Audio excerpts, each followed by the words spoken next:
Kalau kamu cepat cari pasangan lalu menikah, mama pasti akan merasa bahagia. Kamu cari kerja kantoran ya, supaya nggak jadi beban orang tua terus. Saya menganggap kamu punya potensi, makanya saya sering memberikan tugas tambahan. Harusnya kamu mengambil kesempatan ini untuk belajar. Kalimat itu pasti familiar banget di telinga kita.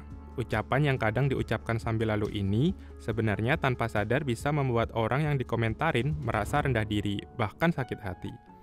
Kali ini kita akan membahas sebuah buku terjemahan dari penerbit Haru yang membahas interaksi seperti contoh yang saya sebutkan tadi. Saya sendiri juga penasaran banget nih, dan saya punya banyak sekali pertanyaan untuk Kak Lia, sekaligus tim redaksi penerbit Haru yang menggarap naskah berjudul Emotional Blackmail ini. Selamat datang di channel Penerbit Haru, sebuah penerbit yang ingin meningkatkan kebanggaan terhadap budaya Asia melalui buku dan diskusi buku. Masih bersama saya Tegura, inilah Bincang Haru. Kali ini kita masih bersama dengan Kak Lia Indra Andriana sebagai redaksi dari buku Emotional Blackmail yang akan kita bahas hari ini. Kali ini kita juga berada di Haru Book Cafe yang berada di Ponorogo, Jawa Timur. Kak Lia Indra bisa sedikit jelaskan tentang konsep Haru Book Cafe ini? Oke, Haru Book Cafe ini berdiri baru banget 25 Desember tahun lalu, sekitar 2 bulan yang lalu. Mungkin bisa dibilang Haru Book Cafe adalah perpanjangan dari penerbit Haru. Kalau misalnya kita bilang penerbit Haru adalah penerbit yang ingin mengajak berdiskusi, tapi kan selama ini kita melakukannya secara online ya, secara daring. Nah, berharapnya dengan adanya Haru Book Cafe kita bisa ngumpulin para pecinta buku, terutama buku Asia, juga para pecinta kuliner, supaya kita bisa ngumpul bareng untuk berdiskusi lebih lanjut nih tentang buku-buku, juga bisa memperkenalkan budaya Asia terutama. Oke, dan selain berdiskusi, mungkin kita juga bisa berkolaborasi di Haru Book Cafe ini. Iya, betul. Dan kali ini kita sekali lagi akan membahas buku Emotional Blackmail yang ditulis oleh Zhou Muxi. Oke, kalau selama ini kan dalam bahasa Indonesia emotional blackmail adalah pemerasan emosi. Setahu saya, pemerasan itu adalah hal yang dilakukan secara memeras orang lain, biasanya dalam bentuk uang. Kalau pemerasan emosi itu seperti apa sih Kak Lia? Sebenarnya mungkin saya jelasin sedikit kali ya. Buku Emotional Blackmail ini tadi yang disebut Mas Teguh ditulis oleh Zhou Muxi. Saya kurang tahu sih baca benernya seperti apa. Dia adalah seorang psikolog dari Taiwan. Dia membahas istilah emotional blackmail yang sebenarnya dipopulerkan oleh seorang psikoterapis dari Amerika yang bernama Susan Forward. Tetapi Zhou Muxi ini membahas dari sisi budaya Asia, karena ternyata budaya Asia dan budaya Amerika itu sangat berbeda, dan budaya Asia itu yang menyebabkan lebih rentan terjadinya pemerasan emosi ini. Jadi justru sebetulnya ini lebih populer di Barat, di Amerika, tapi awalnya. Iya, tapi di Asia justru lebih banyak orang terjadi pemerasan emosi, seperti itu. Menurut penulisnya seperti itu, lebih rentan terjadi di negara Asia. Nah, interaksi yang tadi Mas Teguh sebutkan di awal itu adalah contoh-contoh interaksi yang pada akhirnya akan mengarah ke pemerasan emosi. Tunggu, sebetulnya kayak hal yang seperti itu bukannya biasa ya Kak Lia? Kalimat-kalimat yang tadi Mas Teguh sebutkan ya. Jadi kayak ya itu udah terbiasa terjadi di lingkungan kita dan menurut kita juga hal biasa. Nah, makanya disebutkan bahwa budaya Asia itu yang menyebabkan segala sesuatu yang tadi disebutkan terlihat normal. Padahal kalau misalnya kita renungkan lagi ya, kalimat kalau misalnya kamu segera nikah, mama pasti bahagia. Kalau misalnya kamu keterima di perusahaan A, papa pasti juga lebih seneng. Seandainya kamu kerja di sini atau kuliah di sini, pasti bla bla bla akan lebih bahagia. Kan seringnya seperti itu. Kalau di buku ini menyebutkan ada 2 istilah. Yang pertama adalah pelaku, adalah orang yang berharap atau memberikan, aku harap kamu begini-begini. Satu lagi korban yang harus melakukan sesuatu untuk memenuhi ekspektasi si pelaku. Apabila si korban ini mendengarkan hal tersebut terus-menerus, misalnya mama pengen kamu segera menikah supaya mama segera bahagia. Dia pada akhirnya akan berpikir, loh berarti saat ini aku merasa sebagai beban keluarga dong ya. Aku nggak bisa membuat mama bahagia. Aku nggak bisa menyenangkan orang tuaku karena aku ternyata nggak diterima di perusahaan ini karena aku nggak melakukan ini dan itu. Apabila itu terus berlanjut, maka itu akan menjadi beban pikiran si korban, dan itu bisa berakibatnya itu banyak gitu loh dari sisi emosinya si korban. Makanya disebut sebagai pemerasan emosi. Oke, tetapi Kak Lia, yang terjadi adalah pelaku itu adalah orang-orang terdekat kita, seperti yang kita contohkan tadi. Iya. Kalau kamu diterima di PTN A, Mama akan pasti lebih bangga gitu. Iya. Jadi itu adalah orang-orang terdekat kita justru. Iya, pemerasan emosi ini memang definisinya dilakukan oleh orang terdekat. Kalau misalnya nggak dilakukan oleh orang terdekat ya kita cuek aja kan biasanya.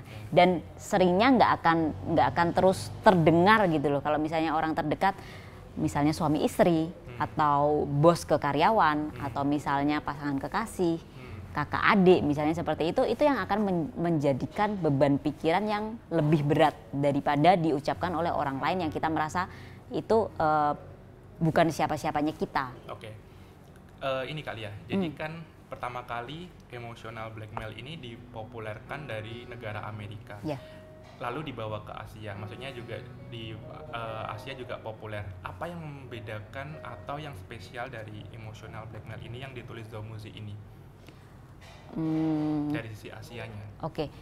Seperti yang tadi saya sebutkan pertama, bahwa budaya Asia itu yang menyebabkan lebih rentan terjadinya pemerasan emosi. Kenapa seperti itu? Kalau Mas Teguh sering dengar, budaya Asia itu kan sangat menjunjung senioritas, sangat menjunjung berbakti kepada orang tua. Kan sering banget dengar kalau misalnya kamu nggak melakukan ini ya kamu nggak berbakti, kamu bukan anak yang baik. Kita sebagai orang Asia, kita lebih sering mendengarkan pandangan orang lain terhadap kita. Jadi kita secara nggak sadar ingin memenuhi ekspektasi standarisasi masyarakat. Misalnya di umur 25 kamu seharusnya udah menikah. Di umur 25 seharusnya kamu sudah memiliki A, B, C, D, E. Saat kita merasa kita nggak bisa memenuhi standarisasi orang lain, apalagi ada tekanan ada komentar dari orang-orang terdekat, itu yang menyebabkan terjadinya pemerasan emosi. Oke. Wah, udah datang nih makanannya. Oke, terima kasih. Oke, Kak Lia, ini adalah salah satu atau salah banyaknya hidangan dari Harubu Cafe ini. Kak Lia bisa jelaskan apa aja ini? Nah, sebenarnya kan hidangan-hidangan yang ada di Harubu Cafe ini kebanyakan banyak banget dari menu-menu Asia. Kayak misalnya di kiri ini kita ada yang namanya fruit sando. Nah, karena kita tahu kalau misalnya menu-menu di sini kan agak susah diinget ya. Jadi di Harubu Cafe ada kartu-kartu yang seperti ini. Kartu informasi, fungsinya itu untuk supaya pengunjung itu tahu sebenarnya menu yang mereka makan ini makanan apa sih. Kalau misalnya ini adalah sando. Di sini ada gambarnya. Jadi orang bisa mencocokkan nih yang mana ya. Sando, terus ada informasi di sini. Sando adalah sebutan untuk sandwich di Jepang. Makanan ini termasuk salah satu dari makanan yang terinspirasi dari makanan barat. Sando dibuat dengan memasukkan bahan isian di dalam 2 tangkup roti. Nah, yang di sini kan fruit sando, berarti di dalamnya ada buahnya, kayak gitu. Oke. Sambil saya sajikan ya, ya. Iya. Supaya bisa kita makan. Selain itu sebenarnya di kartu ini juga ada kartu informasi. Selain kartu informasi menu juga ada kartu percakapan. Kartu percakapan ini berisi daftar pertanyaan. Jadi kalau misalnya lagi nunggu menu datang, makanan datang dan agak bosen, jadi kita bisa kayak gini nih. Sambil melempar pertanyaan gitu ya? Iya, jadi buat biar asik gitu loh maksudnya. Boleh ceritakan sedikit tentang konsep mejanya juga Kak Lia? Di sini kalau kalian lihat meja-mejanya itu besar-besar kalau yang di dalam. Karena pengennya ini kan sebagai kafe buku ya. Kafe buku tadi kita mengatakan kalau kita pengen banyak adanya diskusi. Dengan mejanya yang agak besar kita berharap orang bisa sharing. Jadi saat itu entah bisa ngobrol dengan teman yang baru atau bisa lebih kalau kumpul dengan teman-teman yang diajak barengan terus kita bisa lebih gampang berdiskusi dengan orang banyak.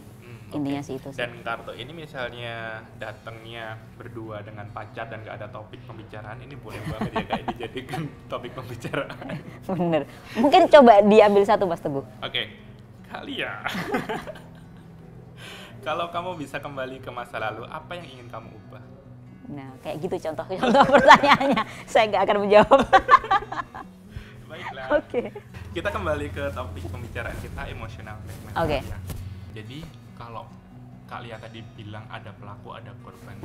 Dan kenapa sih orang terdekat itu justru melakukan hal tersebut? Apakah mereka menyadarinya atau enggak? Dan dari sisi korban sendiri, apakah itu juga menyadarinya atau enggak? Oke. Pemerasan emosi sebenarnya bisa dibilang memeras tapi dengan kedok kasih sayang. Karena yang melakukan adalah orang terdekat, dan orang terdekat merasa yang saya lakukan ini justru demi kebaikan kamu, karena aku sayang kamu, karena aku cinta kamu, makanya aku ngasih tahu begini loh, ini semua demi kebaikan kamu. Sehingga pelaku sendiri sebenarnya nggak sadar kalau dia udah menyakiti orang lain, kalau dia udah menyakiti orang yang paling dia sayangi, dia nggak menyadari hal itu.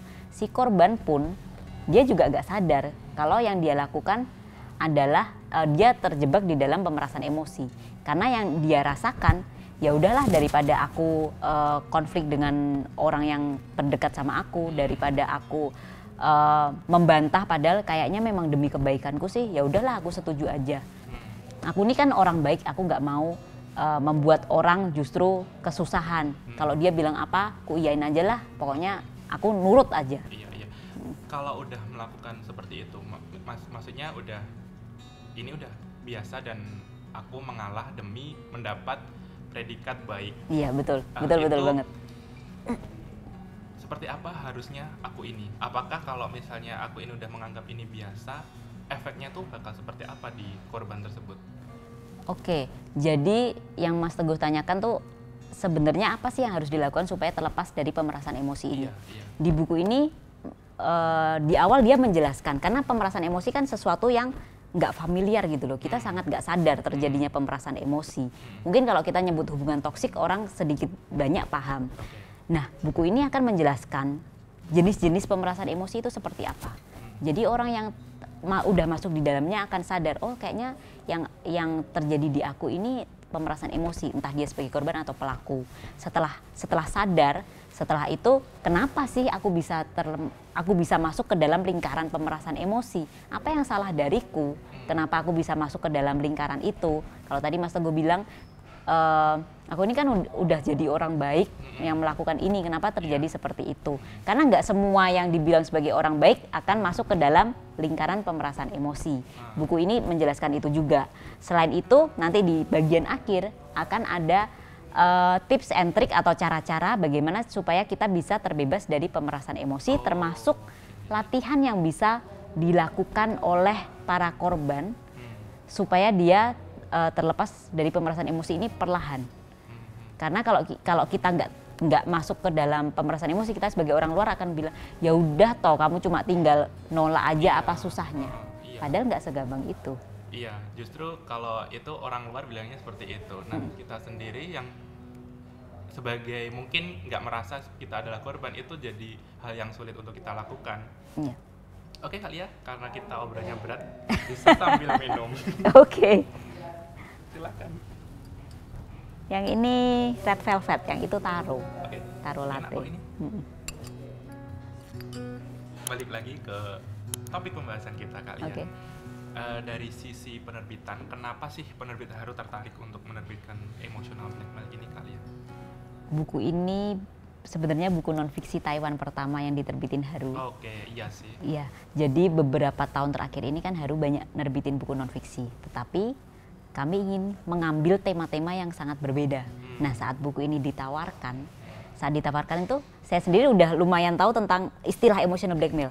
Tetapi saat itu taunya ya yang dipopulerkan oleh penulis Amerika.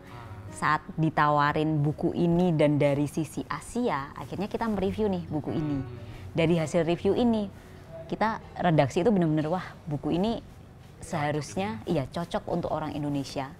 Karena saat redaksi pun membaca naskahnya, banyak sekali yang kita merasa tersentil gitu. Betul.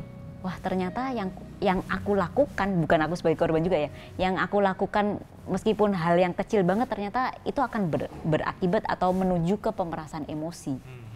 Jadi kami merasa buku ini diperlukan oleh orang Indonesia, bukan cocok lagi tetapi diperlukan. Supaya orang-orang juga menyadari terjadinya pemerasan emosi yang seringkali nggak disadari dilakukan. Oke, dari percakapan kita tadi sih juga aku kayak kayak tersentil gitu sih, kayak harusnya ini juga aku baca dan mungkin aku juga bisa merekomendasikan ke teman-teman terdekatku gitu kan. Nah, ngomongin tentang ilustrasi nih Kak ya. Ini kan juga salah satu cover yang unik dan di dalamnya pun juga aku menemukan ilustrasi juga yang unik. Bisa ceritakan sedikit tentang proses ilustrasinya, terus waktu itu kenapa kok berpikir untuk bikin ilustrasi seperti ini juga Kak Lia? Oke. Untuk ilustrasinya sebenarnya digarap oleh tim redaksi yaitu desainer Mas Iman. Lalu editornya itu ada Mbak Ratna. Mereka yang menggarap konsepnya. Konsepnya sendiri itu mengambil dari pemerasan emosi. Orang yang mengalami pemerasan emosi itu kan dia kayak terkekang gitu loh. Terkekang, tetapi sebenarnya kekangan tersebut nggak terlalu kelihatan. Karena kan emosi ya, bukan secara fisik. Nah, kalau melihat ilustrasi di dalamnya, yang bagian pertama ini kita mengambil laut itu sebagai orang yang mengekang si korbannya. Dia terkukung di dalam siklus pemerasan emosi. Saat dia pengen naik, dia nggak bisa karena ada banyak banget yang menahan dia. Oke, ini adalah orang-orang terdekat. Orang terdekatnya, iya, si pelaku yang melakukan pemerasan emosi. Setelah itu di bagian 2 dia mulai berusaha naik karena dia sudah tahu apa yang harus dilakukan apabila terjadi pemerasan emosi. Karena pemerasan emosi ini terjadi kalau si korban mengizinkan si pelaku melakukan pemerasan emosi. Secara gak sadar dia mengizinkan. Jadi dia berusaha naik nih, dia udah menyadari apa yang terjadi, dia berusaha naik. Di bagian ketiga, bab ini sih buku ini hanya terdiri dari 3 bab. Di bagian ketiga adalah bab bagaimana cara meloloskan diri dari pemerasan emosi.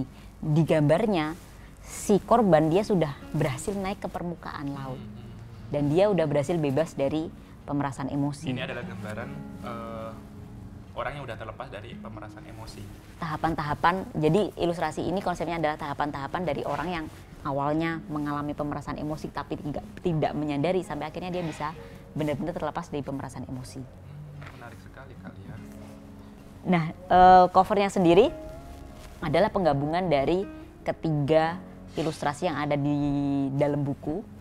Tapi ini menggambarkan si korban yang dia masih terpuruk dengan kondisinya. Seperti itu. Oke, pertanyaan terakhir Kak Lia. Menurut Kak Lia sebagai tim redaksi yang menggarap buku Emotional Blackmail ini, apa sih yang paling berkesan dari buku ini ketika menggarap? Sebenarnya banyak banget, tapi mungkin aku akan ngambil, ini aku udah nyiapin bagian yang menurutku menarik. Oke. Aku akan mengutip salah satu kalimat ya. Saat perkataan dan penilaian orang lain membuatmu cemas, kamu harus belajar menenangkan diri. Aku tidak bersalah ataupun merugikan orang lain. Jadi bagian ini tuh aku merasa kayak sebagai mantra bagi para korban supaya mereka bisa terlepas dari pemerasan emosi ini. Oke. Perbincangan yang mungkin dari awal kita sebut berat ternyata dan asing, ternyata itu tuh sangat dekat dengan kehidupan kita sehari-hari. Dan buat teman-teman yang mungkin setelah menyimak perbincangan kali ini dan merasa bahwa menjadi korban atau secara tidak sadar juga menjadi pelaku, boleh banget membaca buku Emotional Blackmail ini.